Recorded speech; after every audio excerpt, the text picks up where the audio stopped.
This is the Tallahassee Business Podcast, bringing you engaging conversations with influential members of the community that you need to know. This episode is brought to you by The Health Network. The Health Network is an innovative advertising platform with more than 30 digital monitors and almost a dozen different medical waiting rooms throughout Tallahassee. With a diverse mix of medical practices, The Health Network provides advertisers unmatched visibility to a highly engaged audience while directly connecting with target consumers through static and video ads. To learn how your business can effectively reach over 60,000 patients and guests per month, visit thnadvertising.com.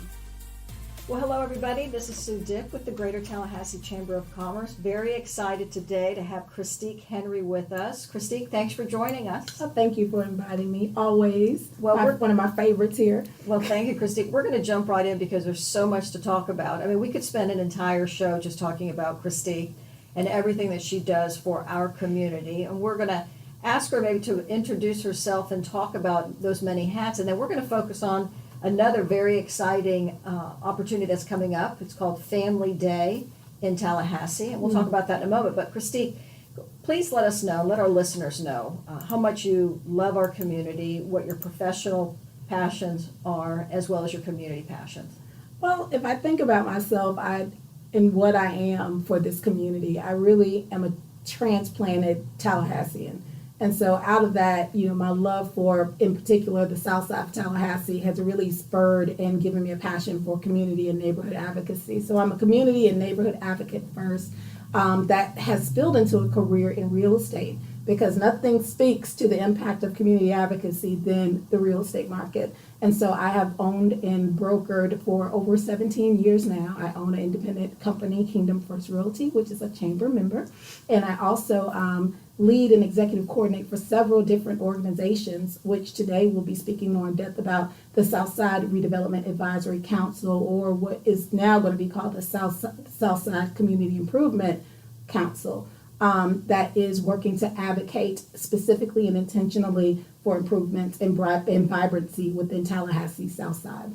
Well, and I think that's so important. I know as a Chamber of Commerce, we have followed Blueprint and the sales tax since its first go-around 20-some years ago, but you have been at the table in your volunteer capacity and your community capacity. I've seen you at that table planning and working for several years when the projects were being outlined. And I think it's important for our listeners to know the Southside Redevelopment Council really is a result and a guiding post for the Blueprint projects and the economic impact that it's made. And I know you have been such an advocate for that. If you can maybe just, where are we with that, and how much money is actually flowing to the South Side? Oh man, I mean, I along with Curtis Richardson and Terrence Henson and Bill Tucker, God bless his soul, and so many others that served on that astounding committee with a heart towards making sure that there was future investment in Tallahassee Southside through the next reiteration of the referendum that we know now as Blueprint. That work in the auspices of advocacy through the Southside Redevelopment Council and many others procured about over $260 million worth of investment funding to the South Side. Now that doesn't count the share of funds that have gone into investment from the 12%. So including the 12%, it is a substantial investment in the next 20 years of Tallahassee South Side. But the work's not done. We have to focus on microeconomic impact. That means neighbor-to-neighbor impact that creates the macro, which is the revisioning and the redevelopment of the community. And that's what we're here for, to make sure that that balance is struck and brings vibrancy to our beloved Southside Tallahassee. Well, and I think as an outcome of that, you created the Soul of Southside Festival, which is another umbrella branch. We want to talk about that, and then I think that'll lead us right into the Family Day and what is in store for our community on November 26th. Absolutely, and you're absolutely right. The Soul of Southside Festival in its inaugural year this year was birthed out of this need to bring it all together through the lens of equity. Because everybody talks about it as a really sexy word, right? Equity. But really what it is intentional inclusion. It's taking the shape of a whole community and saying, how can we, with all of the socioeconomic divides, with all of the issues that we have to address on so many different levels that lend and that illustrate survivalism, how can we as government, as business partners, as different aspects of the community that have resources come together and illustrate what it looks like when we're intentionally inclusive. And we are so proud of the first year of the Soul of Southside Festival because it gave us a vision of what it looks like when citizens can economically benefit from intentional collaboration and leadership. And so we're going to spill that over and that spirit over into the planning of the first Tallahassee-Leon County Family Day at the Square. Thanks and shout out to the leadership of Ron Sachs and Ron Sachs Media, and of course the city and the county, and Kathleen Spearhart, shout out at COCA, all of our partners and all of our people that are working with us in the squad at Railroad Square that are really looking forward to this inaugural event that we're hosting that bridges the gap between family engagement and commercial benefit. So we really look forward to that event that's coming up the day after Thanksgiving. Well, I think that's exciting for our community. Great vision and thank you for giving the shout out. No surprise, you constantly are pushing out other individuals' names, and I just want to make sure we circle back and realize, well, you're the one that is also working so hard for our community and really focusing on this event as well as others. So this one is November 26th. It's at Railroad Square, and I think the idea was to put it the day after Thanksgiving. Right. So henceforth, now and forevermore, the day after Thanksgiving will officially be Family Day in Tallahassee-Leon County.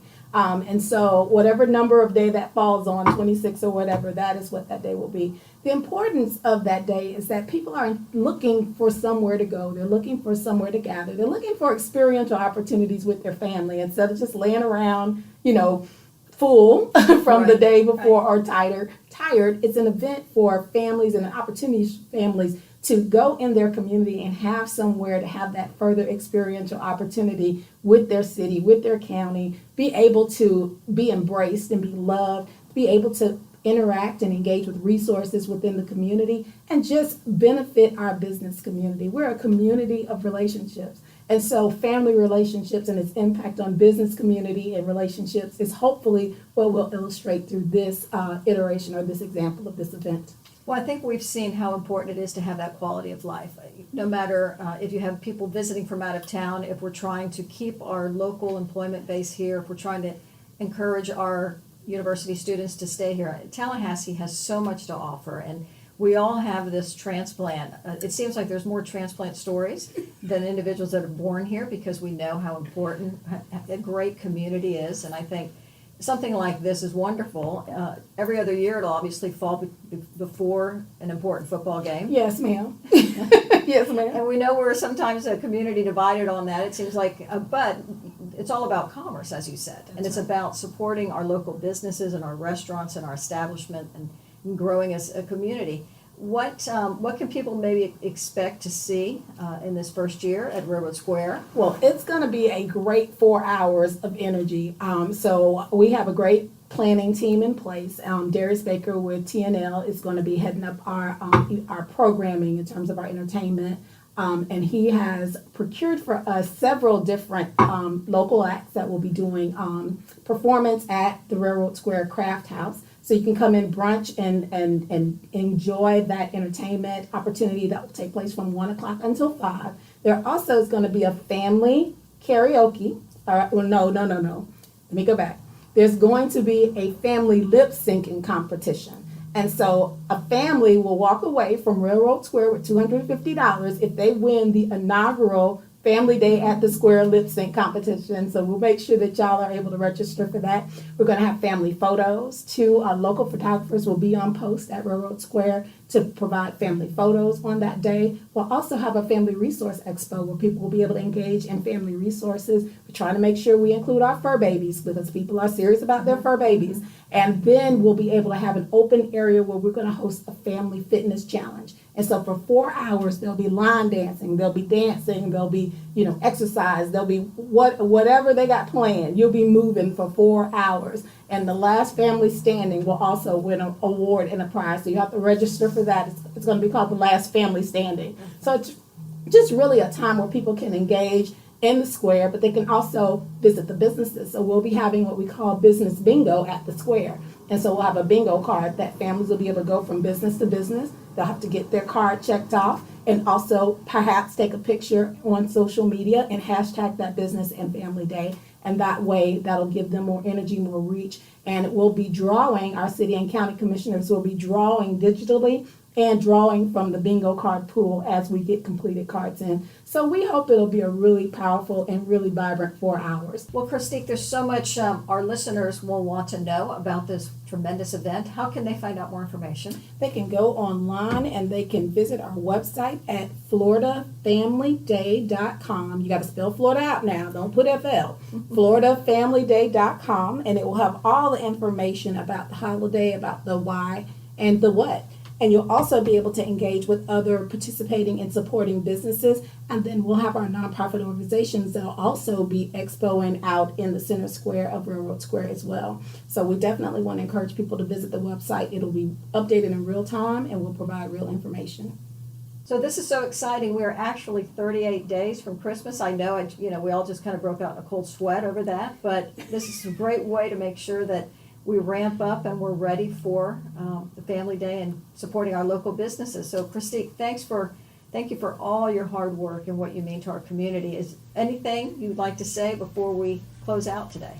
Well, I think the spirit of this event and the spirit of this day designation is that we all take care of each other. So let's continue to do that. And when we come together on the 26th, let's see how we can fellowship with each other and set the tone for the holiday season. I love that. Well, Christique, thanks so much. Continue to do what you do. Thank you for all you do.